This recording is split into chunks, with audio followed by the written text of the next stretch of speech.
நமஸ்காரம். சனி பெயர்ச்சி தனுசு லக்ன தனுசு ராசி நேயர்களுக்கு எப்படி இயங்கும்? நான் லக்னத்தையும் சேர்த்து சொல்வதற்கு ஒரு காரணம் இருக்கிறது. லக்ன நேயர்களுக்கும் ஒரு கிரகத்தின் பெயர்ச்சி, சின்ன சின்ன சுக்கிரனா இருக்கட்டும், சூரியனா இருக்கட்டும், அதோட பெயர்ச்சியோட விளைவுகளை அவங்க சந்திப்பாங்க. அது மாதிரி சனிங்கிறது மேஜர் பிளானட் இல்லையா?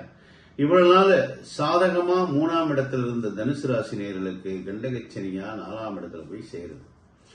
சோ 7.5 ஆண்டு காலங்கள் இருக்கக்கூடிய ஒரு 100% பாதிப்புனா இது ஒரு 40% பாதிப்பாது இந்த கண்டகச்சனி தரும். சோ தனுசு ராசி தனுசு லாக்களுக்கு சிறிது தொந்தரவை செய்யக்கூடிய சனி பயிற்சி தான் இது. ஆனா 4ஆம் இடத்துல இருக்கனால சனி நின்ற இடம் விருத்தி. 4ஆம் இடம் சுகஸ்தானம் இல்லையா? சோ வாடகை நீங்க ஏத்தினா இந்த நேரத்துல வாடகை கரெக்டா கிடைக்கும்.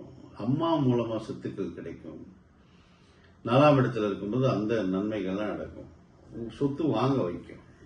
அவர் எதிரிகளை பார்வை செய்யறாங்க. எதிரிகள் பூரா கட்டுக்குள் அடங்கி நிற்பாங்க. இந்த நேரத்துல கட்டுக்குள்ள இருப்பாங்க, சண்டை போட மாட்டாங்க. கடன் உங்களுடைய கட்டுக்குள்ள இருக்கும். அதே நேரத்தில் ராசிக்கு 10ஆம் இடத்தை பார்வை செய்யறதுனால இந்த 2.5 ஆண்டு காலம் தொழில் ரீதியான சிறு சிறு சிக்கல்களை ஏற்படுத்துவார் சனி பயிற்சியில் இருக்கிறோம். சோ தொழில் கூட்டாளிகளோட பிணக்க வச்சுக்க கூடாது. தொழில ரொம்ப கவனமா செய்யணும். நம்ம நிறைய பிக் இன்வெஸ்ட்மெண்ட் இந்த நேரத்தில் போகக்கூடாது. பெரிய இன்வெஸ்ட்மெண்ட் போனீங்கன்னா தொழில் ஸ்தானத்து சனி பார்வை செய்யறதுனால சில தொந்தரவுகளை ஏற்படுத்தி விட்டுருவார்.